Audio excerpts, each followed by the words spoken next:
Bismillahirrahmanirrahim. Assalamu alaikum dear students.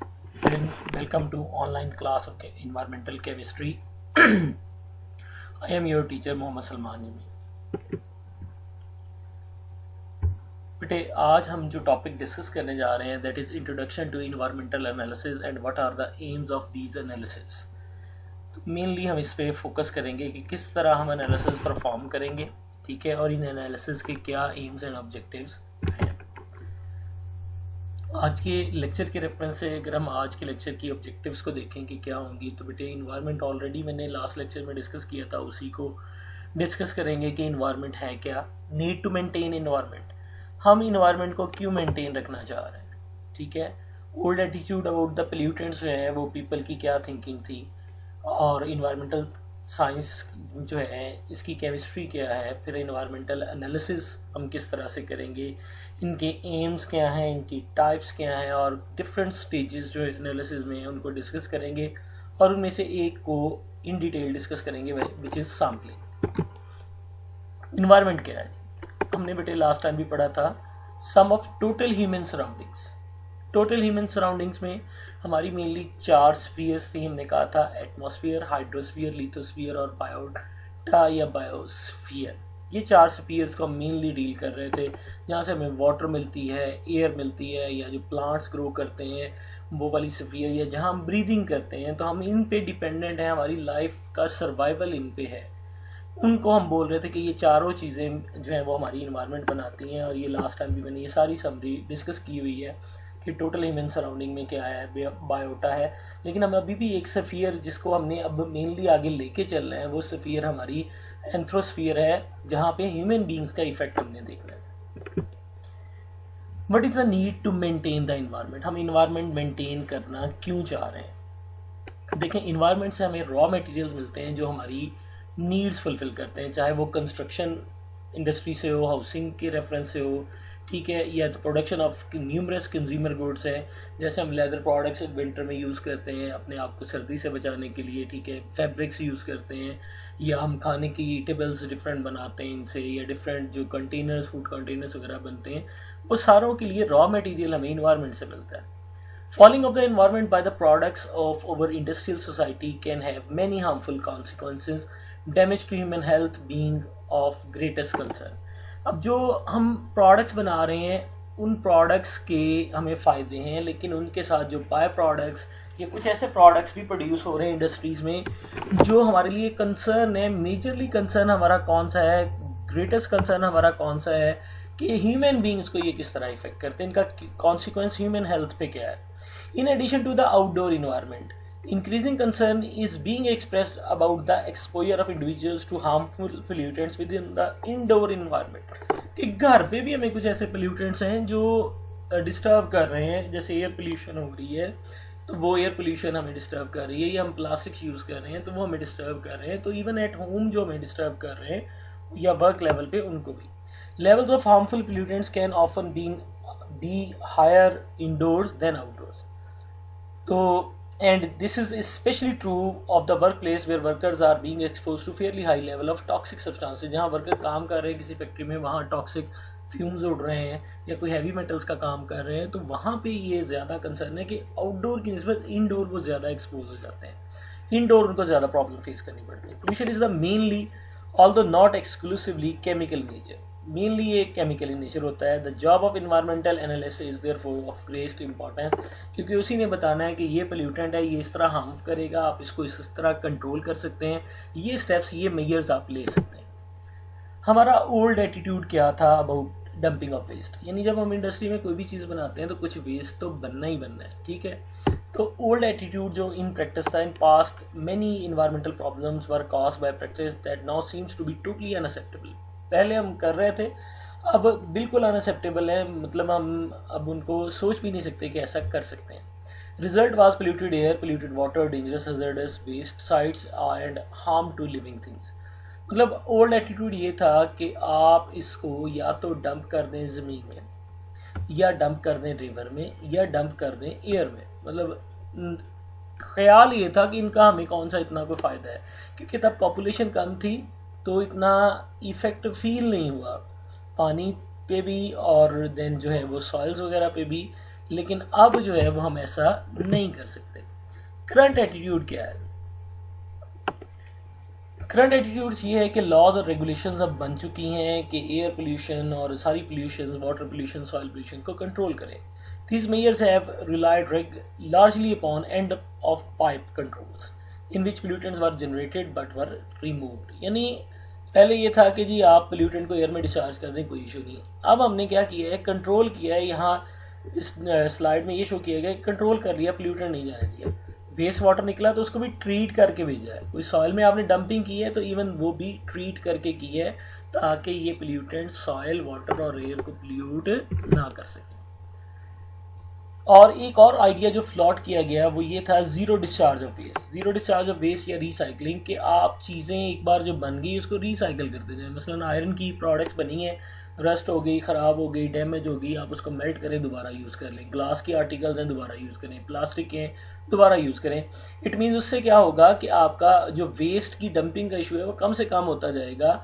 आप उसको maximum क्या कर रहे हैं, रीजनरेट कर रहे हैं, रिसाइकल कर रहे हैं। तो ज़ीरो रिसाइकलिंग है, ज़ीरो डिस्चार्ज है कि आप चीज़ बनती है, इस्तेमाल करते हैं, ख़त्म होती है, रिसाइकल कर लेते हैं। तो इस आइडिया पे मेनली हम वर्क करना चाह रहे हैं अब इन्वायरमेंट में कि डिस्चार्ज मिनिमम हो हमारा। इन्वायरमेंटल साइंस में कौन कौन से डिसिप्लिन्स इंक्लूड है? Environmental sciences involve ecology, human being का जो एटमॉस्फेयर के साथ है। सोशियोलॉजी, क्योंकि हम सोशल एनिमल हैं तो अगेन गवर्नमेंट ठीक है इसमें रोल अपना प्ले करेगी। बायोलॉजी का रोल है, केमिस्ट्री का है, क्योंकि इन्वायरमेंटल साइंस है ही बेसिकली केमिकल्स के रेफरेंस से है। दैन उसका ह्यूमन बींग्स पे इफेक्ट है, गवर्नमेंट कैसे उसको कंट्रोल करेगी, क्या स्ट्रेटजीज बनाएगी, उसका लिविंग थिंग्स बाकी एनिमल्स वगैरह पे क्या इफेक्ट आएगा, हमारे एटमॉस्फेयर पे क्या इफेक्ट आएगा, और देन सोशल इंट्रैक्शंस पे क्या इफेक्ट आएगा। तो इन्वायरमेंटल केमिस्ट्री को हम डिफाइन करते हैं कि study of sources, reactions, transports, effects and fate. किस चीज़ का? ऑफ केमिकल स्पीशीज, जो भी हमने प्रोड्यूस की, कहाँ पे? वाटर में, एयर में, सॉइल में या environment. And the effect of technology, और टेक्नोलॉजी की वजह से उस पर क्या इफेक्ट हो रहे हैं, that is called environmental chemistry. Again मैंने रिपीट ही की है। Chemical analysis in the environment to determine the nature and quantity of specific pollutant in the environment. हम देखना चाह रहे हैं कि कोई खास पोल्यूटेंट कितना है। जैसे लेड है, हम कहते हैं ये कार्सिनोजन होता है। इवन 0.3 ppm 3 ppm भी इसकी कंसंट्रेशन हो जाए तो ये कैंसर काजिंग है। तो एक पर्टिकुलर जो पोल्यूटेंट है उसका इन्वायरमेंट में हम देखना चाह रहे हैं कि नेचर क्या है और क्वांटिटी क्या है।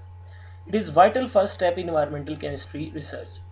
पहला मेन स्टेप यही होता है कि आप किसी पोल्यूटेंट को देखें, एनालाइज करें। The difficulty of analysing for many environmental pollutants can be awesome.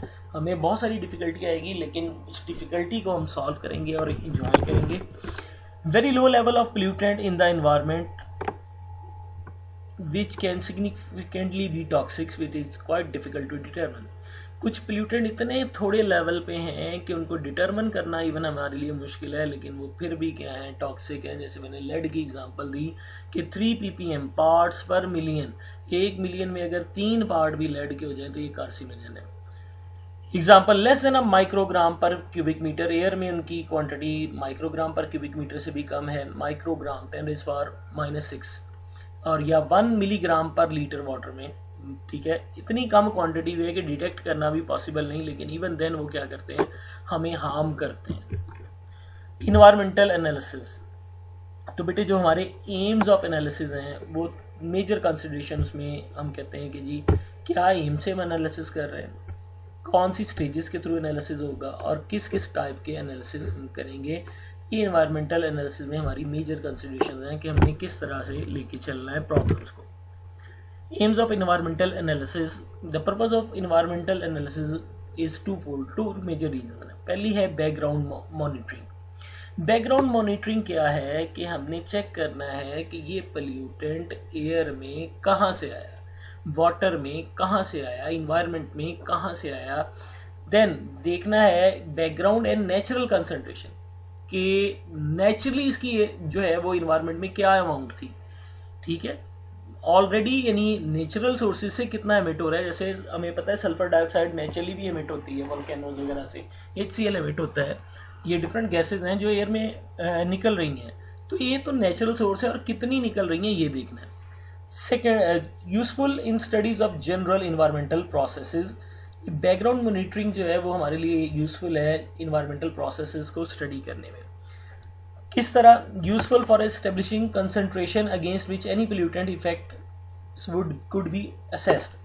यानी हमें आइडिया हो जाएगा कि इतनी तक तो ये हमें हार्म नहीं कर रहा, इससे ऊपर हार्म करेगा, हमें एक कंसंट्रेशन लिमिट बनाने में हेल्प करेगा कि जी इस लिमिट से ऊपर ये हार्मफुल होगा।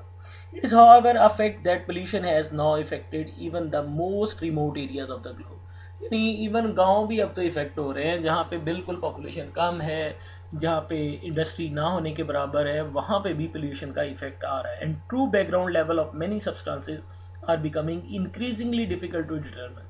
यानी वंस हम सोचते थे कि ये हैवी मेटल्स हैं जी, ये इतनी लिमिट तक सेफ हैं, लेकिन अब वो लिमिट भी हमारे लिए सेफ नहीं रही। पहले हम पेस्टिसाइड यूज़ करते थे कि जी इनका इफेक्ट नहीं है, इतनी लिमिट तक कुछ नहीं कहते, लेकिन अब वो हमें इफेक्ट करना शुरू हो गए हैं। इट मीन्स अब हमें जो लिमिट लगानी है कि कहाँ तक ये सेफ है, उसमें हमें प्रॉब्लम आ रहा है।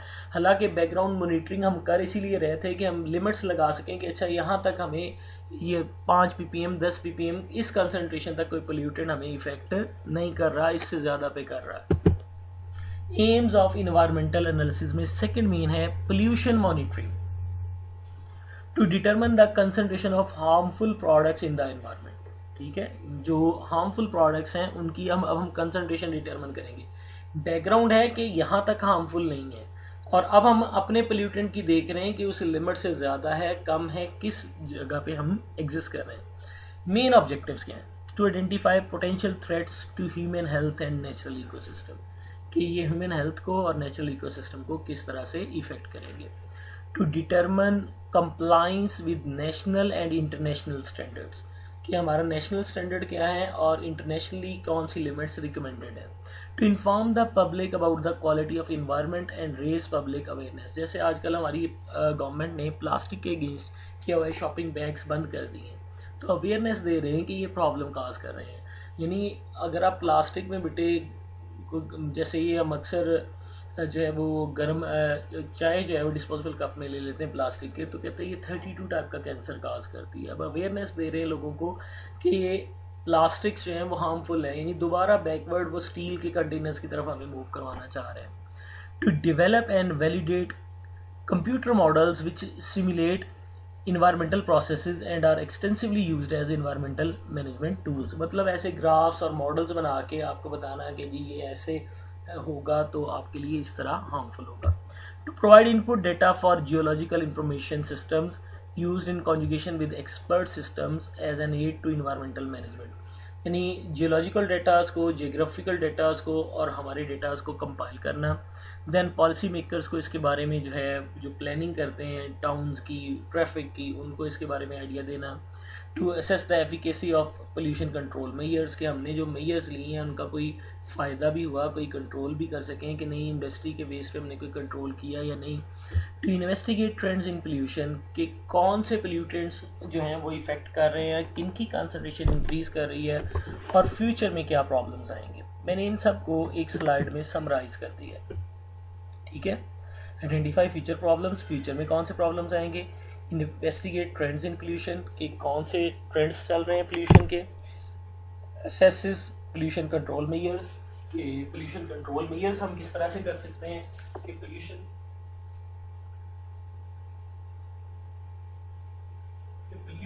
हो रहा है उसको हम बेटे किस तरह से कंट्रोल कर सकते हैं और किस पोजीशन पे उसको असेस करना और देन उसको रिड्यूस करना। Information to public about quality of environment, की इन्वायरमेंट जैसे अब ये स्मोक होता है तो उन दिनों में वो अवेयर कर रहे होते हैं कि जी फसलों को ना जलाएं, किसानों को स्पेशली कहते हैं। क्यों? क्योंकि जब वो फसल जलाते हैं तो उससे भी अगेन ये स्मोक काज होता है। भट्ठे में कोयला ना जलाएं, ठीक है, प्लास्टिक्स ना जलाएं। तो ये इन्फॉर्मेशन टू पब्लिक है कि आप ये वाले चीज़ें रिड्यूस करेंगे तब जो है इन्वायरमेंट को हम बेटर वे में यूज़ कर सकते हैं। Provide information to policy makers, जो पॉलिसी मेकर्स हैं हमारे, उनको गवर्नमेंट को इन्फॉर्मेशन देना कि जी ये वाली जो इंडस्ट्री है, सपोज लेड की इंडस्ट्री है, ये हमारे लिए इस तरह के प्रॉब्लम्स कर रही है, इसको रिमोट एरियाज़ में ले जाएं, इसको जो है वो सिटी में ना रखें। ठीक है, इंग्लैंड में पहले यही किया गया था कि पहले इंडस्ट्रीज को आहिस्ते उन्होंने शहर से निकाला, ग्रेजुअली सारी वो गांव में ले गए, शहर से दूर ले गए ताकि पोल्यूशन को कंट्रोल किया जा सके। देन उन्होंने जब देखा फिर भी कंट्रोल नहीं हो रहा तो फिर उन्होंने कहा कि ट्रीटमेंट प्लांट्स लगाए। तो पॉलिसी मेकर्स को इन्फॉर्मेशन देनी है कि क्या पॉलिसीज बनाएं, इंडस्ट्री के वेस्ट वाटर को चेक करें, वाटर में कितने पोल्यूटेंट्स हैं, एयर में क्या है, क्या ये इसको रिमूव कर रहे हैं या नहीं कर रहे हैं। तो ये हमारे पास जो है वो सारी इसकी समरी है, जो मैंने पीछे पॉइंट्स लिखे थे उनको समराइज कर दिए। देन आ जाते हैं बेटे हमारे एनालिसिस की टाइप्स। ये तो आप एफएससी से पढ़ रहे हैं कि एनालिसिस दो तरह के, qualitative and quantitative.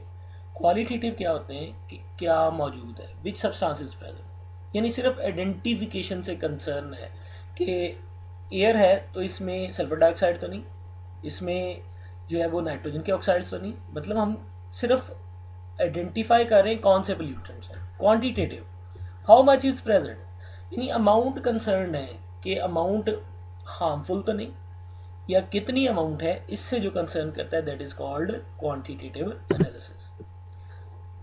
Qualitative analysis हम कहते हैं ये बेसिकली हिडन क्वांटिटेटिव एस्पेक्ट है इसका। मतलब ये है कि if result of quantitative analysis is negative, this doesn't indicate that substance is absent। ठीक है, ये हिडन क्वांटिटेटिव कैसे बता रहा है, हम कर क्वालिटेटिव रहे हैं। हमने एक सब्सटेंस चेक किया, फर्ज करें लेड चेक किया पानी में, ठीक है, तो लेड एब्सेंट आ गया। लेड एब्सेंट आने का क्या मतलब हुआ कि लेड मौजूद नहीं है। एक्चुअली लेड है, लेकिन इतनी कम लिमिट पे है कि उस पानी में हम उसको डिटरमिन नहीं कर रहे, यानी बिलो लेवल है आप कह लें। It implies that the substance is present at a level of low concentration, that is below level है, इतना कम लेवल है कि वो डिटरमिन नहीं हो रहा और वो एनालिसिस को रिस्पॉन्ड या इंस्ट्रूमेंट को रिस्पॉन्ड नहीं कर रहा। तो हिडन क्वांटिटेटिव अब भी आ गया कि इसकी अमाउंट बहुत थोड़ी है जी। क्वांटिटेटिव, इसमें ना सिर्फ आइडेंटिफिकेशन होती है बल्कि क्वांटिफिकेशन भी होती है, कौन सा सब्सटेंस है, कितना है। A numerical value must be ascribed to a particular substance। Her substance की एक वैल्यू, एक परसेंटेज होती है। जैसे हम कहते हैं जी कि जी वाटर जो है वो हमारे पास 97% जो है वो ओशंस वगैरह की फॉर्म में है जो हम यूज़ नहीं कर सकते, तो क्वांटिटेटिव एस्पेक्ट आ गया 97। Analysis of mercury in waste effluent, कि वेस्ट वाटर में मर्करी कितनी है। क्वालिटेटिव एनालिसिस में simply tell us whether mercury is present और not. Quantitative tell us which amount is present, यानी अमाउंट इन ग्राम मिलीग्राम ये बता देगा कि कितने ग्राम, 5 ग्राम है या 5 मिलीग्राम है या 5 माइक्रोग्राम है या 3 माइक्रोग्राम है या 3 ppm है, जितनी भी अमाउंट है उसकी न्यूमेरिकल वैल्यू देगा।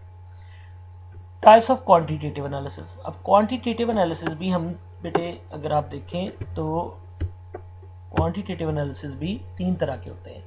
एक होते हैं कंप्लीट एनालिसिस। कंप्लीट एनालिसिस क्या है, जिसमें each and every component of sample हमें पता चल जाता है।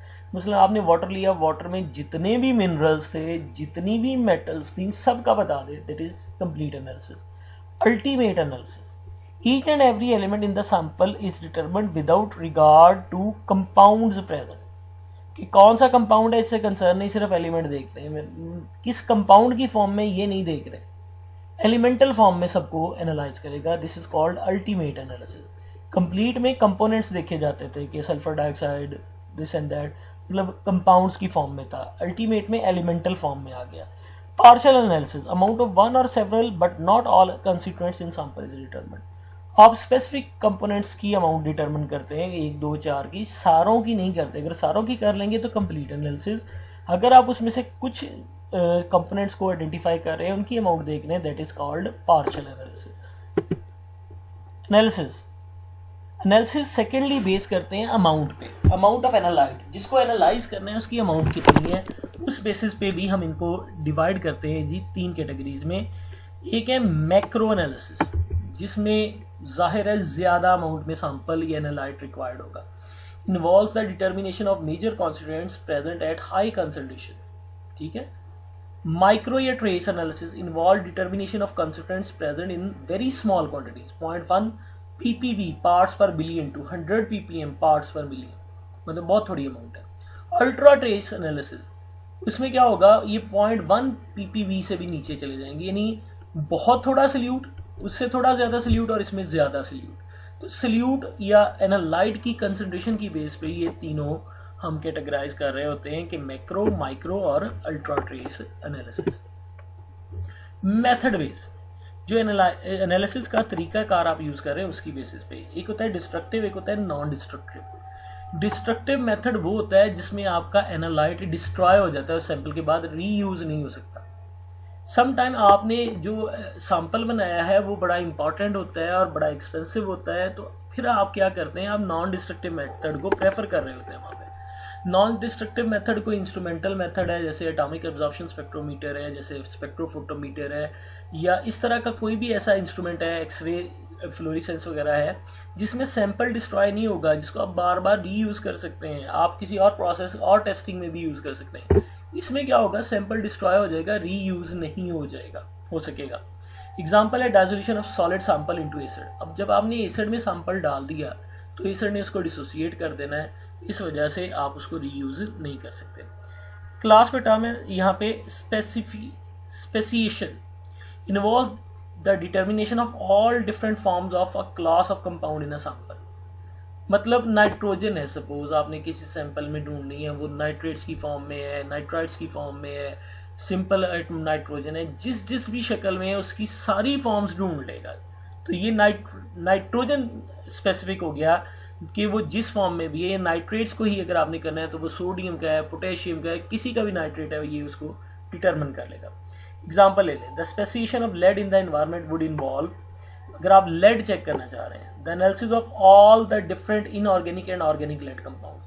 एयर में जितने भी लेड के ऑर्गेनिक कंपाउंड होंगे, जितने भी इनऑर्गेनिक होंगे, ये सब को ढूंढ के बता देगा कि ये वाले कंपाउंड लेड कंटेन कर रहे हैं, ये वाले इस सैंपल के, एयर के सैंपल में मौजूद है। इन्वायरमेंटल एनालिसिस, ठीक है जी। Analysis are perform by both industry and government operated laboratories decided to environmental analysis. यानी गवर्नमेंट की लेबोरेटरीज भी कुछ कर रही हैं, इंडस्ट्रीज भी करवा रही होती हैं, ताकि वो अपना चेक एंड बैलेंस रख सकें। गवर्नमेंट अपने तौर पे चेक एंड बैलेंस रखती है। Further more, environmental analysis is performed by commercial analytical laboratories serving smaller industries that find it more cost effective to subcontract out analytical work rather than to invest in their own laboratories। कुछ बेचारी industries, छोटी सी minor pilot scale industries होती हैं, उनके पास इतना budget नहीं होता कि वो अपनी लेबॉर्ट्री बना के एनालिसिस करें कि जी हमारी इंडस्ट्री से जो वेस्ट जा रहा है वो कितना जा रहा है, हमने रिमूव कर लिया नहीं कर लिया। तो वो क्या करते हैं, वो प्राइवेट जो है वो हायर कर लेते हैं, किसी यूनिवर्सिटी से कॉन्ट्रैक्ट कर लेते हैं, या जो है वो किसी रिसर्च इंस्टीट्यूट से कॉन्ट्रैक्ट कर लेते हैं। उनके साथ जो है वो कोलैबोरेशन करते हैं कि आप हमारा जो है वो ये फिलमेंट्स चेक करें, इनकी अमाउंट चेक करें, और देन जो है वो हमें बताएं, अगर हम इसको मैनेज करें सारा, ठीक है। तो ये जो है वो उसकी ओवरऑल हायरार्की जो बनती है वो ये बनती है कि लेबॉर्ट्रीज ऑपरेटेड बाय, लेबॉर्ट्रीज जितनी भी इन्वायरमेंटल एनालिसिस के लिए या तो गवर्नमेंट करेगी ऑपरेट, ठीक है, गवर्नमेंट ने तो करना ही करना है क्योंकि लेजिस्लेशन करनी है, चेक एंड बैलेंस करना है। इंडस्ट्री करेगी, यूनिवर्सिटीज़ करेंगी, रिसर्च इंस्टीट्यूट्स करेंगे, और कमर्शियल कंपनीज करेंगी। कमर्शियल कंपनीज वही हैं जो मैंने बताया कि छोटी इंडस्ट्रीज़ को सपोर्ट कर रही होती हैं, ये उनको हायर कर लेते हैं कि जी हमारे लिए आप काम करें। रिसर्च इंस्टीट्यूट्स और इंडस्ट्रीज़ भी, यूनिवर्सिटीज़ भी इसी तरह, यूनिवर्सिटीज़ गवर्नमेंट के लिए भी काम कर सकती हैं, यूनिवर्सिटीज़ जो हैं वो रिसर्च कमर्शियल कंपनीज के लिए भी काम कर सकती हैं। इंडस्ट्री जो है, इंडस्ट्री सेल्फ अगर कोई बड़ी इंडस्ट्री है तो वो अपनी लेबॉर्ट्री खुद जो है वो सेटअप करते हैं ताकि पोल्यूटेशन लेवल को चेक कर सकें। स्टेजेस ऑफ एनालिसिस, उसमें मेन हमारा है सैम्पलिंग। सैंपल क्या होता है, portion of physical environment which is withdrawn for chemical analysis. वो पोर्शन इन्वायरमेंट का जो आपने निकाला है ताकि आप क्या कर सके, एनालिसिस कर सके, उसे क्या कहते हैं, सैंपल कहते हैं। Analyte, substance being analysed in the sample, मतलब जो एटम, आइंस या मॉलिक्यूल आप सैंपल में ढूंढते हैं उसे हम क्या कह देते हैं, एनालाइट, जिस पे एनालिसिस हो रहे हैं। सैंपल सॉलिड, लिक्विड, गैस हो सकता है। सॉलिड जैसे सॉइल का हो गया, लिक्विड जैसे रिवर या वाटर हो गया, गैस जैसे एयर का हो गया। स्टेजेस क्या होती है, सबसे पहले सैम्पलिंग करनी होती है, फिर उसकी ट्रीटमेंट करनी होती है, देन एनालिसिस करने होते हैं, और एंड पे रिजल्ट्स और उनको इंटरप्रेट करना होता है। Sampling is a process by which sample is obtained, कि आपने सैंपल कैसे लिया। पहला है बैच सैम्पलिंग या ग्रैब सैम्पलिंग भी कहते हैं। मैं सिंपल पहले इसको समझा देता हूँ कि होता क्या है बैच सैम्पलिंग। बैच सैम्पलिंग ऐसे ही है जैसे बेटे आप जो है वो बैच और कंटिन्यूस दो प्रोसेस है, ठीक है। बैच में क्या होता है कि आपने सपोज ये कर लें कोई मटेरियल बनाना है, जैसे ये कॉमन एग्जांपल है हमारी, ये जो शुगर बनती है ये बैच प्रोसेस होता है। बैच कैसे होता है, आपने एक क्वांटिटी डाल दी शुगर केन जूस की, वो उसको गर्म किया, गर्म करके प्योरीफाई किया, क्रिस्टलाइज कर लिया, जब शुगर क्रिस्टल आ गई तो फिर नया शुगर केन जूस डाला। This is called batch process. एक बैच मुकम्मल हो गया तो अगला डाला। अगर आप उसको मुकम्मल ना होने दें, मतलब आपने शुगर केन जूस डाला जो थोड़ा सा वार्म होके अगली स्टेज पे चला जाए प्योरीफिकेशन पे, और साथ ही और ऐड होता जाए, मतलब प्रोसेस कंटिन्यूसली चला जाए, 4-5 स्टेजेस में हो जाए कि ये गर्म हो गया, ये बॉयल हो गया, ये आगे चला गया, आगे इसको हमने कलर रिमूव कर लिया, उससे आगे उसको क्रिस्टलाइज कर लिया, पीछे से और लिक्विड आता जा रहा है, वो भी ऐसे ही मूव करता जा रहा है, मतलब एक बैच कंप्लीट नहीं हो रहा, कंटिन्यूसली इंडस्ट्री चल रही है। This is called continuous process. तो बैच सैम्पलिंग क्या है, involves taking a sample from the environment. आपने इन्वायरमेंट से सैंपल लिया, performing N analysis either on site और लेटर ऑन, कि आपने एक सैंपल ले लिया है वहाँ से, अब आप वहीं पे अगर आपके पास फैसिलिटी है तो एनालिसिस कर लें, वरना लैब में ले जाके एनालिसिस कर लें। It is easiest and most common method of obtaining sample. ये सबसे आसान तरीका है, widely use in environmental surveys. Example ले लें, batch sampling of waste water effluent for pH. आपने उसकी पीएच चेक करनी है वेस्ट वाटर की। अब आप क्या करें कि एक तो ये है कि आप उसमें कंटिन्यूसली पीएच मीटर डिप रखें, पानी आता जा रहा है और पीएच कंटिन्यूसली आ रही है, दिस इज कंटिन्यूस प्रोसेस। अगर आप क्या करें, उसमें से थोड़ा पानी निकालें और उसकी पीएच चेक कर लें, this is batch process. Volume for example 100 ml of effluent is collected, आपने 100 ml उसमें से ले लिया और देन उसकी पीएच चेक कर ली, this is called batch sampling. Samples are collected at a specific time and place, एक खास टाइम पे आप उसको सैंपल कलेक्ट करते हैं। सेकेंड आ गया continuous sampling. It involves continuous monitoring the environmental parameters of interest, ठीक है, कंटिन्यूस मॉनिटरिंग करनी है। Continuous sampling is generally combined with an instrumental method of analysis, कि इंस्ट्रूमेंट के साथ ये रिलेट करते हैं। The term given to this combination is continuous monitoring कहते हैं। Continuous sampling is being adapted more extensively in many applications. That is, effluent monitoring, air monitoring में हम continuous sampling ही करते हैं। Continuous sampling of wastewater effluent for pH can be done. अब एक तो आपने उसमें से अमाउंट निकाली ना 100 ml और उसका ले लिया, अब आपने क्या किया, pH मीटर डायरेक्टली प्लेस कर दिया effluent स्ट्रीम में जहाँ से निकल रहा था, और मुसलसल उसका डेटा रिकॉर्ड किया और ग्राफ बना लिया या चार्ट बना लिया। तो इस प्रोसेस को हम क्या कह रहे हैं, continuous record.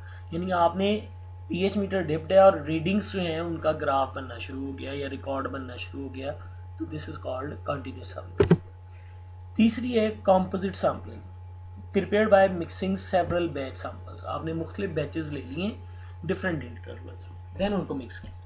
Usually collected at the same place but different times, मतलब आपने 2-2 घंटे के गैप से ले ली, ठीक है, या collected at different place at same time, या एक रीडिंग आप एक इंडस्ट्री फैसलाबाद के लिए, एक लाहौर के लिए, एक मुल्तान के लिए, यानी प्लेस चेंज कर ली, टाइम वही रखा। Use to evaluate the average concentration, अब हमने लेनी एवरेज है, in a medium in which the concentration में वेरी विद टाइम और प्लेस, यानी या टाइम बदलेगा या प्लेस बदलेगी। एग्जाम्पल देखें, batch samples of waste water are collected every 2 hour, आपने हर 2-2 घंटे बाद, अब जगह वही है 2 घंटे, टाइम बदल रहा है, over a 24 our period and pooled into one container, सबको एक जगह जमा कर लिया और उसकी एवरेज, उसकी रीडिंग ले ली। The concentration the mixture is suppose to reflect a 24 hour average, 24 घंटों की एवरेज निकल है।